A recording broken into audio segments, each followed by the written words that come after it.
नमस्कार. स्वागत आहे सर्वांचं बीइंग वुमन टॉक्सच्या आजच्या भागामध्ये. आज आपण एका वेगळ्या विषयावर बोलणार आहे. वेगळा म्हणजे खरं म्हणजे तो आपला रोजचाच नेहमीचाच विषय आहे, फायनान्स.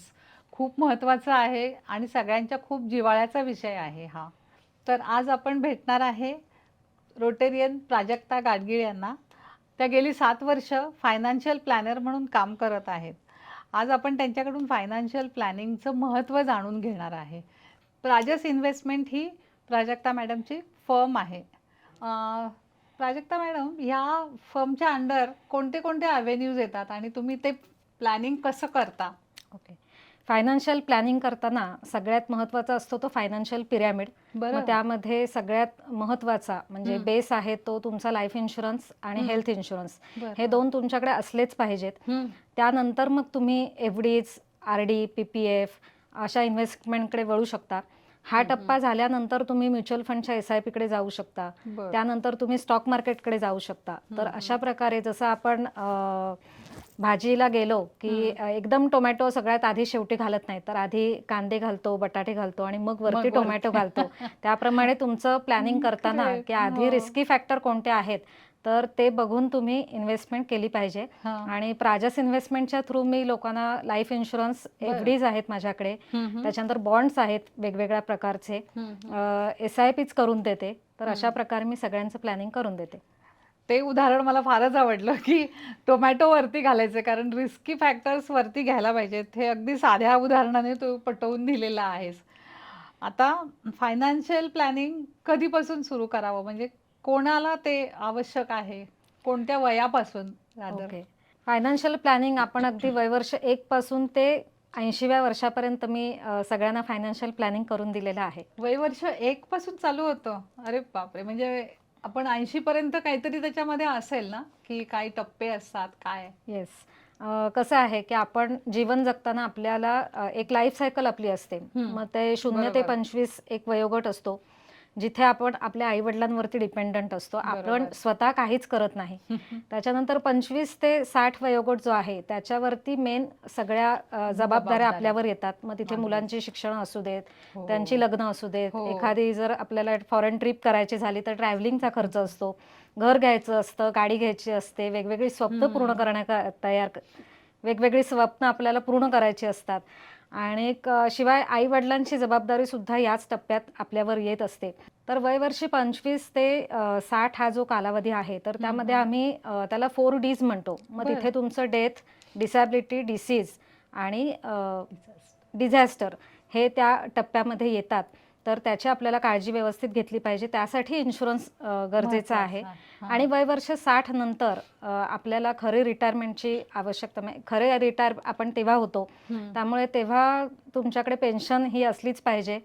आज 14 नोव्हेंबर बालदिन आहे आणि मग जे तू आत्ता म्हणालीस की 1 ते 25 पर्यंत आपल्याला फायनान्शियल प्लॅनिंग करायला लागतं, तर कशा प्रकारे करायला लागतं? म्हणजे कुठला इन्शुरन्स वगैरे ह्या गोष्टी जरा आम्हाला समजावून सांग ना.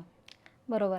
1 ते 25 मी अशा अर्थाने म्हटलं की मुलांच्या शिक्षणाचा खर्च आता इतका वाढत चाललेला आहे. म्हणजे आज आपण जर पुण्यासारख्या ठिकाणी म्हटलं तर वयवर्ष 3ला आपण जेव्हा नर्सरीमध्ये ऍडमिशन घेतो तेव्हा आजच्या शाळांमध्ये 1 लाख ते 1.5 लाख साधारण त्यांची फी असते.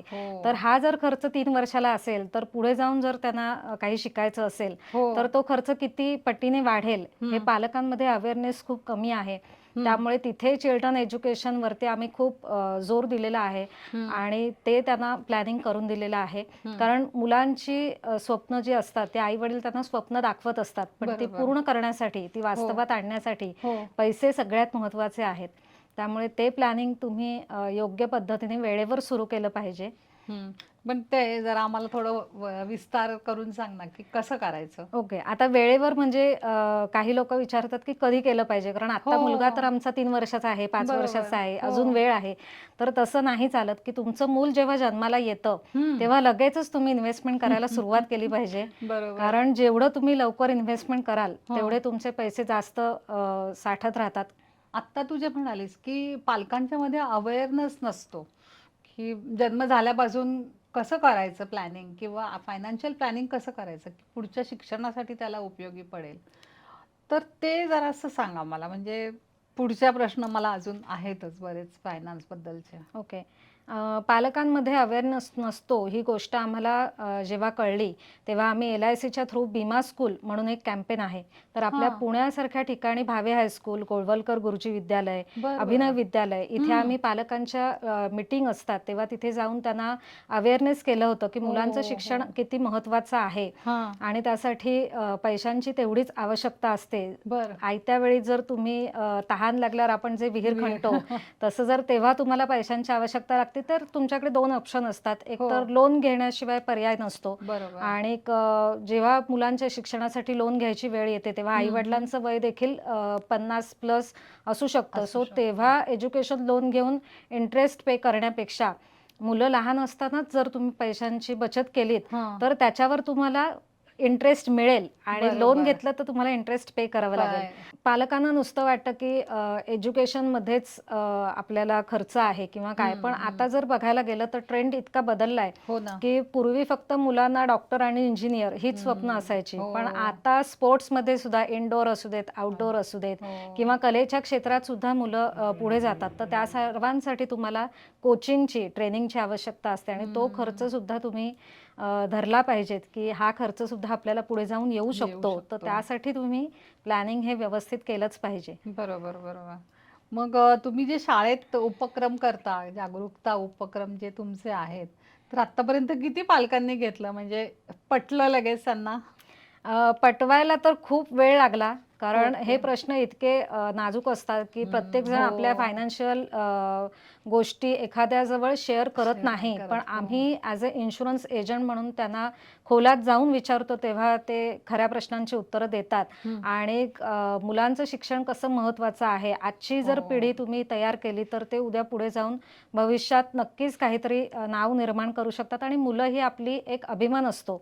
आणि तो जेव्हा मोठा होऊन ती डिग्री हातात घेतो की आज तुम्ही मुलांच्या हातात पेन्सिल देता, पण उद्या जर ती हो. डिग्री हातात आली तर त्यांच्या चेहऱ्यावरचा आनंद हा वेगळाच असतो. अगदी. आणि मी एक डायलॉग म्हणते की बाप के सामने बच्चा फेल हो जाए तो चलता है, पर बच्चे के सामने बाप कभी फेल नाही होना चाहिए. की मुलांची ती कॅपॅसिटी आहे शिकण्याची आणि जर आई वडिलांकडे पैसे नसतील हो. आणि पैशाअभावी त्यांचं शिक्षण थांबायची वेळ येत असेल तर ती कोणावरही येऊ नये यासाठी बरोबर. तुम्ही प्लॅनिंग करणं हे करायलाच गरजेचं पाहिजे. आहे. आता आपल्याला फायनान्शियल प्लॅनिंगबद्दल खूप सारी माहिती मिळालेली आहे. पण तरीसुद्धा एक प्रश्न अजून मला आहे, की फायनान्शियल प्लॅनिंग जे मुलांसाठी तुम्ही करता, तर ते कुठल्या शाळेमध्ये किंवा कोण त्याला तुम्ही कुठे जाऊन देऊ शकता हे? आत्तापर्यंत आम्ही बीमा स्कूलच्या द्वारे मगाशी ज्या मी शाळा सांगितल्या तर तिथे मी केलंच आहे.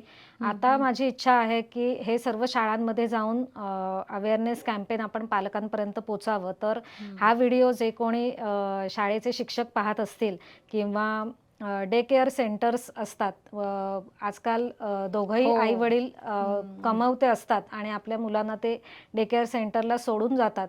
तर तिथे सुद्धा मला अवेअरनेस कॅम्पेन करायला आवडेल आणि पालकांना मदत करायला आवडेल की त्यांच्या मुलांची स्वप्न पूर्ण करण्यासाठी बरोबर. आम्ही त्यांना एक योग्य दिशा दाखवू शकू.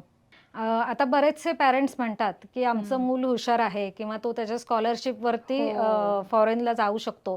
पण तुम्ही एक विचार करा की स्कॉलरशिप 1-2 मार्कांनी समजा गेली आणि तुम्हाला जर पैशांचं तिथे गरज पडत असेल हो. तर मग तुम्ही काय करणार? अशा वेळी तुम्ही फायनान्शियल प्लॅनिंग तर मुलांच्या शिक्षणाबाबत केलंच पाहिजे. आणि समजा त्याला स्कॉलरशिप मिळाली तर पुढे जाऊन जर काही लोन घ्यायची वेळ आली तर मग मला असं वाटतं की ते पैसे तुमचे साठलेले असतात. सो मग ते लोन घेण्यापेक्षा मुलांना किंवा आजकालच्या पॅरेंट्सचा असा विचार असतो की मुलांना त्यांचं एज्युकेशन लोन घेऊ दे, त्यांचं त्यांना फेडू देत.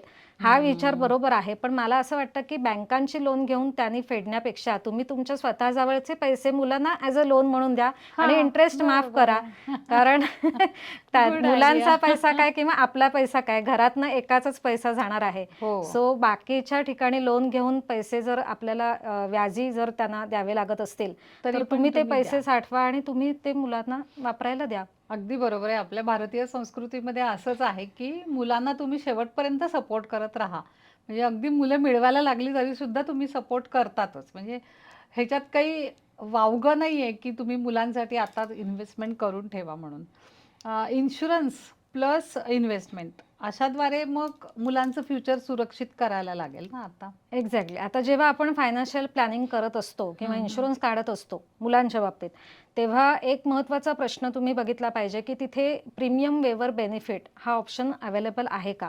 कारण पालक बऱ्याच ठिकाणी चुकीच्या मार्गाने इन्व्हेस्टमेंट करत असतात. मग ते मी जसं म्हटलं तसं आता इन्व्हेस्टमेंटचे अव्हेन्यूज इतके वाढलेले आहेत. मग ते FDs असू देत, RD असू दे, म्युच्युअल फंडची SIP असू देत किंवा PPF असू देत. तर या ठिकाणी मी आता तुम्हाला एक उदाहरण देते की आता 2 मित्र आहेत सपोज, एक राम आणि श्याम.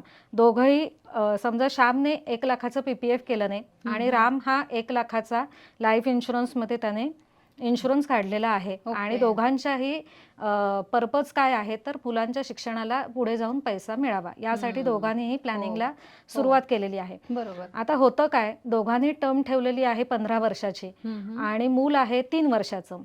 कारण मुलांना पैसे कधी लागतात तर साधारण 10वी ते 12वी नंतर की 18, 19, 20, 21, 22 ही पुढची जी सलग 5 वर्ष आहेत तर तिथे मुलांना जनरली पैसे लागतात. बरोबर.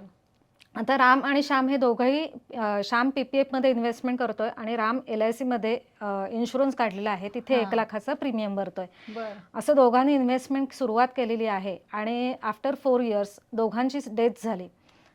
तर श्यामच्या फॅमिलीला काय मिळणार की त्याने जे PPF मध्ये 1 लाख रुपये 4 वर्ष ठेवलेले आहेत, सो ते 4 लाख रुपये आणि प्लस फॅमिलीवरती बर्डन येईल की तुम्हाला जर ते कंटिन्यू करायचं असेल तर तुम्ही तिथे पे आउट केलं पाहिजे. पण रामच्या फॅमिलीला बेनिफिट काय होईल की ऑन दी स्पॉट राम गेल्यानंतर लाईफ इन्शुरन्सचा क्लेम फॅमिलीला मिळेल. हा झाला पहिला बेनिफिट. दुसरा हा आहे की रामचा पर्पज काय होता तर मुलांचं शिक्षण कुठे थांबता का नये. आणि मी आता म्हटलं तसं 1 लाख रुपये पुण्यासारख्या ठिकाणी जर मुलं वाढवायची असतील तर 1 लाख रुपये 1 वर्षाला साधारण मुलाला खर्च येतो. सो रामच्या फॅमिलीला दरवर्षी 1 लाख रुपये मिळत राहतात टिल मॅच्युरिटी. मॅच्युरिटी होईपर्यंत रामच्या फॅमिलीला 1 लाख रुपये मिळत राहतात आणि कुठल्याही प्रकारचा प्रीमियम हा त्याच्या फॅमिलीला भरणं आवश्यक नसतं. आणि मॅच्युरिटीला जे त्याला 18 ते 21 आपण जे 4 ते 5 वर्ष सलग म्हटलं की पैशांची आवश्यकता लागते तर मॅच्युरिटीचे रक्कम हे रामला परत त्याच्या फॅमिलीला मिळणारच आहेत. सो तुम्ही इन्व्हेस्टमेंट कुठे करताय किंवा इन्शुरन्स आणि प्रोटेक्शन हे तुम्ही घेताय का ह्या गोष्टी बघणं सगळ्यात महत्त्वाचं आहे. अच्छा. आजी आजोबा सुद्धा आपल्या नातवंडांसाठी इन्व्हेस्टमेंट करू शकतात. हो ना. कारण आजी आजोबांसाठी नातवंड म्हणजे दुधावरची एक साय असते आणि अगदी काळजाचा तुकडा असतो की मुलं त्यांना लांबची वाटतात एकदा नातवंड झाल्यानंतर. बरोबर. त्यामुळे ते नक्कीच करू शकतात. आता आज जर बालदिन आहे तर त्या निमित्ताने आम्ही आजी आजोबांना नक्की सांगतो की तुम्ही अशी काहीतरी आशीर्वादाची इन्व्हेस्टमेंट करा की दर बालदिनाला त्या तुमच्या नातवंडांच्या अकाउंटमध्ये एक ठराविक रक्कम येत राहील. आणि मग ते बालदिन असू देत किंवा तुमच्या नातवंडांचा वाढदिवस असू देत त्याच दिवशी ठराविक त्यांच्या अकाउंटमध्ये एक बॅलन्स जमा झाल्याचा त्यांना मेसेज येत राहील. आणि हे तुम्ही असताना देखील येईल, तुम्ही नसताना देखील येईल. अगदी मुलं नातवंडांच्या आयुष्यभर त्यांना हे पैसे मिळत राहतील. आणि हे पैसे फक्त पैसे नाहीयेत तर ते एक आठवणींची ऊब आहे, प्रेमाचा वारसा आहे आणि हे खूप मौल्यवान आशीर्वाद आहेत जे मुलं नातवंड तुमची अभिमानाने सांगतील की हे जे पैसे आम्हाला मिळतात ते आमच्या आजी आजोबांनी केलेल्या गुंतवणुकीतून आम्हाला त्याचे रिटर्न्स मिळालेले आहेत. आणि ते असंही म्हणू शकतात ना की माझं शिक्षण हे आजोबांच्यामुळे झालंय. म्हणजे आई वडील तर करतातच पण आजोबांनी पण हातभार लावलेला आहे तर ते आयुष्यभर त्यांच्या लक्षात राहील. आता आपला दुसरा टप्पा होतो ना 25 ते 60. बरोबर.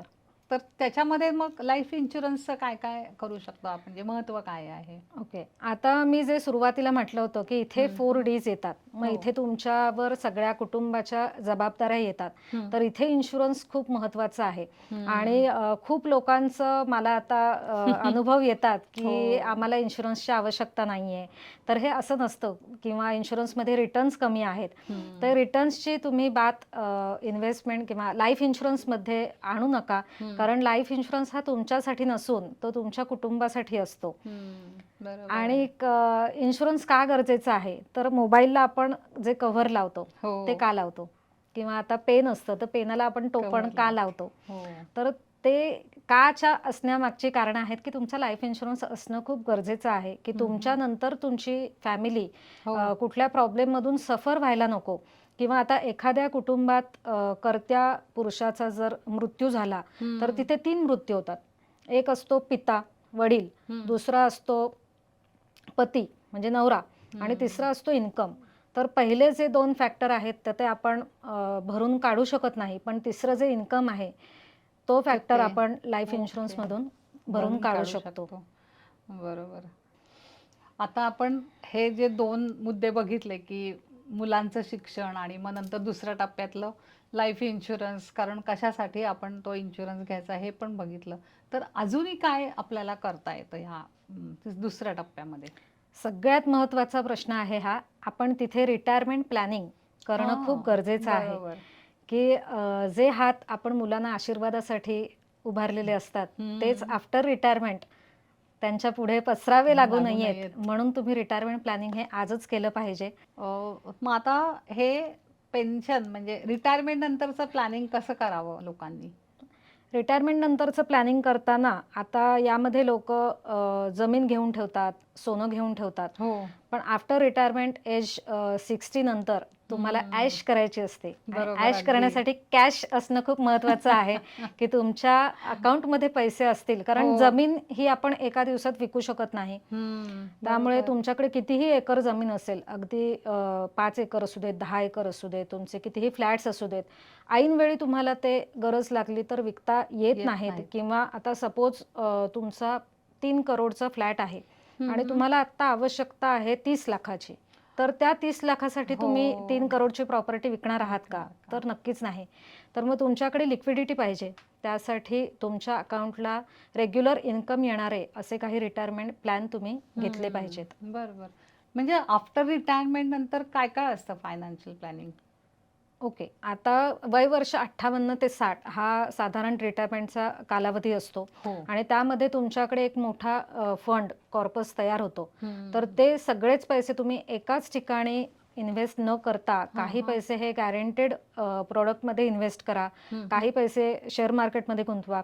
आता मी तर लोकांना जेव्हा प्लॅनिंग करून देते तेव्हा त्यांना सांगते की सगळेच पैसे तुम्ही एकाच ठिकाणी गुंतवू नका. मग थोडे लिक्विडिटी ठेवा, की तुमच्या अकाउंटलाही तुम्हाला रोजच्या वापरासाठी किंवा इमर्जन्सी काही आली तर पैसे पटकन अवेलेबल होतील. अशा हिशोबाने मग काही पैसे FDsमध्ये, काही पैसे SWP म्युच्युअल फंडमध्ये, काही पैसे हे गॅरंटेड इन्कम देणाऱ्या काही कंपन्या असतील तर तिथे, असे सगळीकडे डिव्हाइड करून तुम्ही प्लॅनिंग केलं पाहिजे. आतापर्यंत आपण एवढं सगळे म्हणजे इन्व्हेस्टमेंटचे प्रकार बघितले, की ते पिरॅमिड बघितलं इन्व्हेस्टमेंटचं आणि हे. मग प्राजस इन्व्हेस्टमेंटमध्येच का करायचं? खूप चांगला प्रश्न आहे. प्राजस इन्व्हेस्टमेंटकडेच तुम्ही का करावं? तर लाईफ इन्शुरन्सच्या आपल्याकडे सगळ्यांकडेच मोस्टली पॉलिसीज असतात, पण त्याच्या सर्व्हिसेस आपल्याला काही ठिकाणी हव्या असतात. जसं की तुम्हाला नॉमिनी चेंज करणं किंवा आपल्याकडे ज्या पॉलिसी आहेत त्याचे बेनिफिट काय आहेत हे मोस्टली खूप वेळा आपल्याला माहिती नसतं. तर ते मनी बॅक कधी आहे, त्याची मॅच्युरिटी कधी आहे, तर त्याचं एक टेबल मी तुम्हाला करून देते. प्राजस इन्व्हेस्टमेंटच्या थ्रू मी जर थ्रू काही इन्व्हेस्टमेंट केल्यात, मग त्याच्यामध्ये लाईफ इन्शुरन्स असू देत, तो जर काही केलात तर तुमच्या असलेल्या आधीच्या सुद्धा ज्या काही पॉलिसीज असतील तर त्याचं सुद्धा बेनिफिट काय आहेत याचं चार्ट मी तुम्हाला फ्री ऑफ कॉस्ट माझ्या कस्टमरना देत असते. मग त्याची मॅच्युरिटी कधी आहे, त्याचं प्रीमियम कधी भरायचं आहे, त्याचे मनी बॅक मिळणार असतील तर ते कधी मिळणार आहेत, तर ह्या सगळ्याचं तुम्हाला एक टेबल मी तयार करून देते. त्याच्यानंतर माझ्याकडे FDs आहेत वेगवेगळ्या कंपन्यांच्या, बॉन्ड्स आहेत. आता बॉन्ड्समध्ये सुद्धा RBI बॉन्ड आहेत आणि कॅपिटल गेन बॉन्ड म्हणून एक प्रकार असतो. आता हा कॅपिटल गेन बॉन्ड खूप जणांना माहिती नाही आहेत. आता जे CAs आपले असतात तर त्यांना मोस्टली हा प्रकार माहिती असतो, की तुम्ही काही जमीन विकली किंवा फ्लॅट विकला असेल तर त्याच्यावरती तुम्हाला जो काही प्रॉफिट होतो तर त्याच्यावरती टॅक्स तुम्हाला पे करावा लागतो. तर गव्हर्नमेंटचे असे काही बॉन्ड्स आहेत की त्यामध्ये जर तुम्ही इन्व्हेस्टमेंट केली तर तुम्हाला टॅक्समध्ये सूट मिळते आणि त्याच्यावर इंटरेस्ट सुद्धा मिळतं. तर असे बॉन्ड सुद्धा माझ्याकडे अवेलेबल आहेत. म्हणजे आतापर्यंत इतक्या गोष्टी कळलेल्या आहेत की त्या गोष्टींची मला एक लिस्ट करायला लागेल. कारण LIC, आता ही रिटायरमेंट नंतरची इन्व्हेस्टमेंट, लहान मुलांच्यासाठीचं इन्व्हेस्टमेंट, कारण आता तुला म्हणतातच ना एज्युकेशनल प्लॅनर, तुम्ही फायनान्शियल प्लॅनर करता ते. इन्व्हेस्टमेंट करताना काय काय बघतात लोक? म्हणजे आत्ताचा ट्रेंड असा आहे की लोकांना इन्व्हेस्टमेंट करताना मोस्टली ते बघतात की शॉर्ट टर्म आहे का, किंवा लिक्विडिटी आहे का, गॅरंटी आहे का, जेवढे आपण पैसे भरतोय त्याची तरी किमान गॅरंटी आहे का. त्याच्यानंतर ह्या सगळ्या गोष्टी बघत असतात आणि हे सगळं मी त्यांना करून देते व्यवस्थित प्लॅनिंग. आता अजून एक मला विचारायचंय, दुसऱ्या टप्प्यामध्ये 25 ते 50 60 पर्यंतचं तिथे लॉंग टर्म LICचे प्लॅन किंवा जे काही असतं तर ते तू करून देतेस का? येस, आत्ताचं सध्या काय झालंय की लोकांची मानसिकता खूप बदललेली आहे. त्यांना शॉर्ट टर्म हवं असतं, तर ते सुद्धा ऑप्शन आता माझ्याकडे अवेलेबल आहे. लाईफ इन्शुरन्समध्ये शॉर्ट टर्म सुद्धा आलेले आहेत आणि आता जमाना आहे तो SIPचा. तर SIP सुद्धा मी करून देऊ शकते. SIP मध्ये तुम्हाला हाय रिटर्न्स मिळतातच आणि शिवाय प्लस तुम्हाला इन्शुरन्स कव्हर देखील मिळतं. बरोबर. SIPचा लॉंग फॉर्म काय? Systematic investment plan. ओके, म्हणजे हे आणि त्यामध्ये सुद्धा तुम्ही इन्व्हेस्टमेंट करताना आज पैसे भरलेत आणि 2 वर्षांनी लगेच वाढले का, तर तसं नाही. तुम्ही साधारण एक 5 वर्ष तरी, किमान 3 ते 5 वर्ष तरी पैसे ठेवा, म्हणजे त्याचे रिटर्न्स तुम्हाला दिसायला सुरुवात होईल. बर, आता तर तू SIP बद्दल सांगितलं, तर मग SIP मध्ये मुलांच्या एज्युकेशनचं कसं म्हणजे करतात ते पण जरा थोडं सांग ना. म्हणजे येस, नक्कीच मुलांसाठी सुद्धा तुम्ही SIP नक्की करू शकता. फक्त यामध्ये जे मी मगाशी म्हटल्याप्रमाणे PWB रायडर हा जो आहे की तुम्ही असताना तर तुम्ही शिक्षणाचा खर्च करतच राहाल, पण तुम्ही नसताना देखील त्यांचं शिक्षण कुठे थांबू नये. कारण मुलांची स्वप्न हे तुम्ही एक जो निर्णय घेता त्याच्यावरती सगळं अवलंबून असतं. त्यामुळे SIP सुद्धा इन्व्हेस्टमेंटचा चांगला ऑप्शन्स आहे. फक्त तुम्ही त्यामध्ये विचार करून इन्व्हेस्टमेंट केली पाहिजे. आणि तो सगळा विचार करण्यासाठी प्राजस इन्व्हेस्टमेंट आहेच आहे. नक्कीच. आणि त्यांच्याकडून आम्हाला व्यवस्थित सल्ला मिळू येस, मिळेल. किंवा SIP करताना लोकांची मानसिकता काय आहे की आज SIP करायला सुरुवात केली आणि 2 वर्षांनी, 3 वर्षांनी, 4 वर्षांनी जर त्याचे रिटर्न्स चांगले जर दिसायला लागले, तर लोकांचं काय होतं, आज मला घर घ्यायचंय, उद्या काय मला गाडी घ्यायची, परवा काय मला फॉरेन ट्रिपला जायचंय, तर मग ते पैसे ते लोक काढतात, वापरतात. आणि मी म्हणते की LIC म्हणजे हे मुरलेल्या लोणच्या सारखं आहे. जेवढं जास्त लोणचं मुरेल तेवढी त्याची चव जास्त चांगली मिळते. त्यामुळे तुम्ही इन्व्हेस्टमेंट करताना ह्या गोष्टीचा नक्की विचार करा की आपण, आपलं गोल काय आहे, आपला पर्पज काय आहे इन्व्हेस्टमेंट करण्यामागचा, तो बघून तुम्ही इन्व्हेस्टमेंट करा. आज आता इन्व्हेस्टमेंट बद्दलची एक इतकी माहिती मिळाली आपल्याला, बऱ्याचशा गोष्टी आहेत. ह्याच्यामध्ये जर अजूनही शंका असतील तर आपण नक्कीच प्राजस इन्व्हेस्टमेंट या फर्मला फोन करा तुम्ही. त्यांचं वेबसाईट आहे, फेसबुक आहे, इंस्टाग्राम आहे, तर तिथे पण तुम्ही गेलात आणि तुम्ही डायरेक्ट जरी प्राजक्ता काटगीळ यांना फोन केलात तर त्या तुम्हाला तुमच्या सगळ्या क्वेरीज, तुमच्या सगळ्या शंका निरसन करतील आणि तुम्हाला खूप छान इन्व्हेस्टमेंटचे वेगवेगळे प्लॅन्स पण देतील. म्हणजे तुमच्या मुलांचं एज्युकेशन आहे समजा, नंतर तुमचा रिटायरमेंट नंतरचे काय प्लॅन्स असतील त्याबद्दल पण तुम्ही त्यांना सांगू शकता. तर प्राजक्ता, आज आमच्या प्रेक्षकांना फायनान्शियल प्लॅनिंग ह्याचं नक्की उत्तर मिळालेलं आहे. तर खूप धन्यवाद आल्याबद्दल आणि आम्हाला खूप छान माहिती सांगितल्याबद्दल. Thank you so much. तुम्ही सुद्धा मला ही संधी दिलीत आणि थँक्यू.